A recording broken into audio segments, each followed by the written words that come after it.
Tuliishia binti wa kifalme akiahidi kufichua ukweli wote mbele ya mfalme na mawaziri, lakini Malkia akamwambia kwamba kamwe hawataamini maneno ya binti wa kifalme aliyefukuzwa uhamishoni. Sasa kukiri kwake kulikuwa kwa nguvu sana kiasi kwamba bibi yake na masuria wengine walisikia kila kitu, na Malkia mama hana tena uwezo wa kuwaondoa wote. Kwa upande wake, towashi wa mfalme anamwokoa Guchon. Anamwambia kwamba bado yuko hai kwa sababu ya ombi la binti wa kifalme, hivyo lazima aondoke. Anamwonya kwamba asiwahi kuzungumza kuhusu kile alichogundua kwa sababu maisha yake yanategemea hilo. Asubuhi, Guchon anaondoka, lakini kabla ya kwenda anamwona Guimae mdogo mwenye kupendeza akiliwa na nyoka. Guchon anataka kupuuza jambo hilo, lakini alikuwa na deni kwake, hivyo anaamua kumwokoa. Baadaye anampa sehemu ya nguvu zake ili apone, na sasa hawana deni tena, hivyo ni wakati wa kuagana. Katika tukio linalofuata, binti wa kifalme anamuuliza mfalme kama kweli Guchon ameondoka ikuluni. Baba yake anamwambia kwamba ndio, kwa sababu kamwe asingevunja ahadi yake. Kisha binti wa kifalme anamweleza kile alichoambiwa na Guchon, kwamba roho ya bwawani ilikuwa dhaifu sana na haikuonekana kuwa na nguvu za kuwaua ndugu wa mfalme. Ndiyo maana anamuuliza baba yake kama kweli ndugu zake walikufa kwa sababu ya laana. Akiwa na hofu kubwa, mfalme anamjibu kwamba ndio, na anamwonya asiendelee kuuliza maswali hayo. Roho zinaanza kuzungumza, na binti wa kifalme anajua kwamba mfalme anadanganya. Binti wa kifalme hakutaka kuusikia ukweli. Kwa bahati nzuri, wakati huo Guchon anawasili na kumwambia kwamba roho iliyomnyonya nguvu zake haikuwa suria aliyependwa zaidi, bali mdogo wake mfalme, mkuu wa mrithi wa kiti cha enzi aliyekufa mwanzoni mwa hadithi. Roho hiyo ilikuwa imesubiri kwa uvumilivu chuki yake ikue ili ipate nguvu zaidi, na kwa nguvu za binti wa kifalme sasa imekuwa na uwezo mkubwa kiasi kwamba inamuua mkuu wa mwisho wa kifalme papo hapo. Binti wa kifalme anamwambia Guchon kwamba basi lazima aondoke kwa sababu mfalme atamuua kwa kushindwa kumwokoa mwanawe. Guchon anamjibu kwamba hawezi kufanya hivyo kwa sababu anayefuata kufa anaweza kuwa yeye. Baada ya mazishi ya ndugu yake, binti wa kifalme anamficha Guchon katika madhabahu ya bibi yake. Hapo mfalme hangemuona. Guchon lazima atafute njia ya kumdhoofisha mkuu wa kifalme aliyekuwa roho, kwa sababu haamini kwamba anaweza kumwangamiza kabisa. Kisha binti wa kifalme anaenda kwa mfalme kumwambia kwamba tayari anajua mkuu wa kifalme ndiye roho halisi ya bwawani, hivyo lazima amweleze ukweli ili aweze kumzuia. Lakini mfalme anamfukuza ikuluni na kumwambia kwamba ukweli huo haupaswi kugunduliwa kamwe. Baadaye binti wa kifalme anatishia kufichua ukweli, lakini mfalme anakasirika zaidi na kumwambia afadhali audhibiti ulimi wake, la sivyo atakufa kama mama yake. Binti wa kifalme anamuuliza kama ni yeye aliyeamuru mama yake auawe, lakini mfalme hajibu na anaamuru afungwe.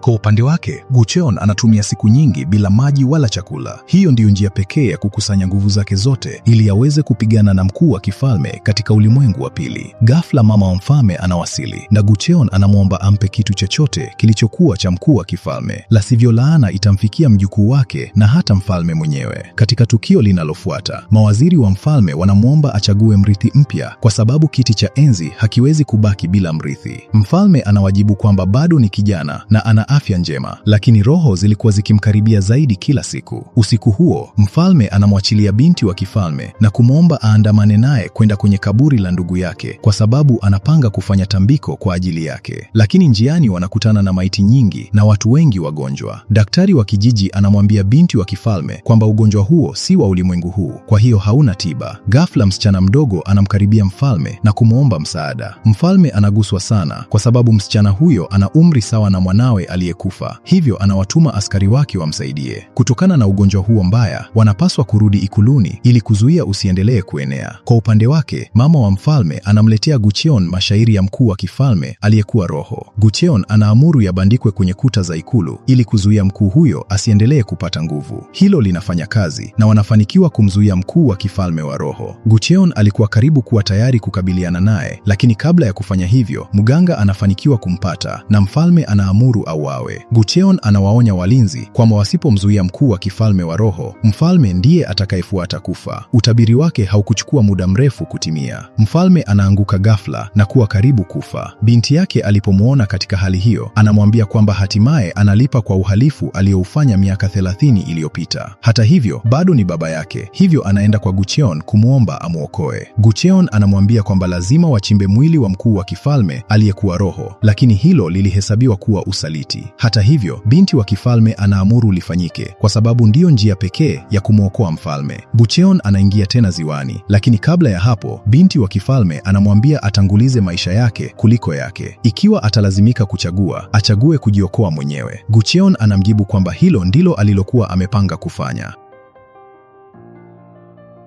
Katika ulimwengu wa pili, anaona kwamba chuki ya mkuu wa kifalme ilikuwa imempa nguvu nyingi. Ili kumdhoofisha, binti wa kifalme anafanya uchawi juu ya mwili wa mkuu wa kifalme wa roho. Kwa kufanya hivyo, Gucheon anafanikiwa kumshinda na anakaribia kuitakasa roho yake. Lakini wakati huo, mlinzi mwenye nguvu sana anaonekana. Alikuwa roho mlinzi wa mganga ambaye alitaka laana imue mfalme ili mwana wa binamu yake apande kwenye kiti cha enzi. Gucheon anapigana naye, lakini haijalishi anamshambulia kiasi gani, hawezi kumshinda. Zaidi ya hayo, mganga anatumia uchawi wake kumdhoofisha Gucheon. Wakati huo huo, ikuluni, mwanafunzi anagonga kwa hofu mlango wa binti wa kifalme. Gucheon alikuwa amemwonya kwamba lolote litakalotokea asifungue mlango, lakini binti wa kifalme anasahau onyo hilo. Hivyo roho ya mkuu wa kifalme inaingia mwilini mwake. Wakati huo huo, mganga alikuwa karibu kumuua Gucheon. Kwa bahati nzuri, wakati huo rafiki yake mwaminifu anaonekana kumwokoa na anamla roho mlinzi wa mganga. Hivyo mganga anapoteza nguvu zake. Ikuluni, roho ya mkuu wa kifalme inamwambia binti wa kifalme kwamba baba yake mwenyewe ndiye aliyemuua, si roho ya bwawani kama kila mtu alivyoamini. Mara moja baada ya hapo, mfalme anaamka na kuamuru watu wote wa kijiji wauawe ili kudhibiti tauni. Wakati huo huo, Gucheon anatoka kwenye bwawa, lakini kutokana na shambulio la mganga hakuweza tena kuona roho. Nguvu zake zilikuwa zimepungua. Hata hivyo, mfalme anamwamuru aiangamize roho ya mwanawe ndani ya siku 10, la sivyo atauawa. Alipotoka, anakutana na binti wa kifalme akiwa amezimia. Anapompeleka ikuluni, anamwambia kwamba roho ya ndugu yake ilimwingia, hivyo lazima waiangamize ili awe salama. Lakini binti wa kifalme anawafichulia kwamba hilo halitatosha, kwa sababu mnyama wa kweli ni baba yake mwenyewe, kwa kuwa alikuwa tayari kumuua mwanawe mwenyewe.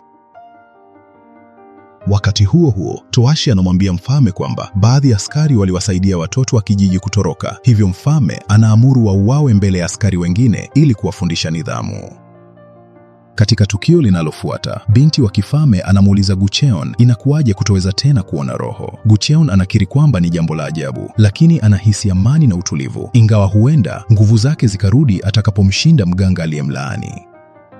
Siku iliyofuata, binti wa kifalme anaenda kwa Malkia mama kumuuliza mganga aliyemwajiri yuko wapi. Malkia anamwambia kwamba hajui chochote. Mkuu wa kifalme aliyekuwa uhamishoni anatumia fursa hiyo kumwambia kwamba mfalme ameagiza kijiji kizima kiangamizwe ili kudhibiti tauni. Hilo linafanya binti wa kifalme aanze kuamini kwamba baba yake kweli ni roho mbaya iliyo na mwili wa binadamu. Kwa bahati nzuri, Gucheon anafanikiwa kumtuliza ili roho ya mkuu wa kifalme isirudi kuuteka mwili wake. Kwa upande wake, mganga alionekana kama mtu aliyekufa akiwa hai. Bila roho yake mlinzi, alikuwa amepoteza nguvu zake. Lakini roho ya mkuu wa kifalme inamwambia kwamba itakuwa mlinzi wake mpya ikiwa atamlaani Gucheon. Mganga anatii, na hivyo Gucheon anakuwa kipofu kabisa. Binti wa kifalme anamuuliza, tutafanya nini sasa? Gucheon anamwambia kwamba kuna njia ya kurejesha uwezo wake wa kuona, lakini ni hatari sana na angependelea kukabiliana na mfalme kuliko kuijaribu.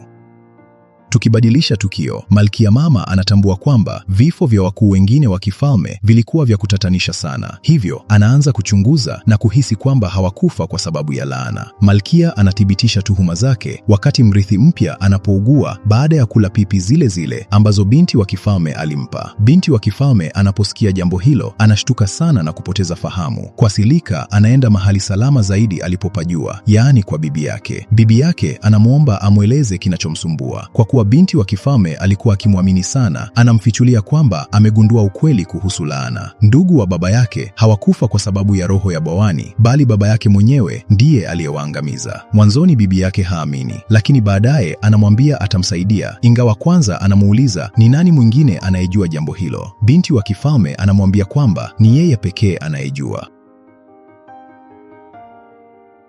Baada ya kunywa chai, bibi yake anabadilika ghafla. Binti wa kifalme anaanza kuhisi kizunguzungu na kugundua kwamba chumba cha bibi yake kilikuwa na hirizi nyingi kwenye kila mlango. Mama wa mfalme anamwambia kwamba aliweka hirizi hizo kufukuza roho, kwa sababu aliua watu wengi kwa kutumia sumu maalum sana, sumu ile ile aliyoweka kwenye chai yake, lakini hakuweka kiasi kamili. Hivyo binti wa kifalme hatakufa, atabaki amepooza maisha yake yote. Kwa njia hiyo, binti wa kifalme anagundua ukweli: si baba yake aliyewaangamiza ndugu zake, bali bibi yake. Alitaka mwanawe apande kwenye kiti cha enzi, ndio maana aliwaua ndugu zake wote na kulaumu roho ya bwawani ili asiadhibiwe. Ili uhalifu wake uwe mkamilifu, aliwaondoa wote waliomsaidia, hata mama wa binti wa kifalme. Mama huyo alikuwa mtumishi wake alipokuwa kijana na alimsaidia kuwatia sumu wakuu wa kifalme. Baba yake alijua kila kitu, na ili kujaribu kumwokoa alimfanya suria, kisha wakapata binti. Lakini malkia alipomshutumu, alilazimika kumwondoa. Binti wa kifalme hawezi kuvumilia ukweli huo. Zaidi ya hayo, sumu inaanza kufanya kazi. Ili kuendelea kuishi, anamruhusu roho ya ndugu yake kuuteka mwili wake, kisha anavunja hirizi za mlangoni na roho zote zinaingia ndani ya mwili wa bibi yake. Baadaye Gucheon anamtembelea mwanamke huyo mzee na kumwona akiteseka, lakini anajua kwamba hana hatia, hivyo anakataa kumsaidia. Akiwa amekata tamaa, Gucheon anaenda katika ulimwengu wa pili kurejesha uwezo wake wa kuona. Kwa msaada wa mwanafunzi, anafanikiwa kumdanganya Guimae. Baada ya kumshinda, anang'oa macho yake na kuyavaa. Kwa njia hiyo anarejesha nguvu zake, lakini jambo hilo litaifanya roho yake igeuke kuwa Guimae atakapokufa.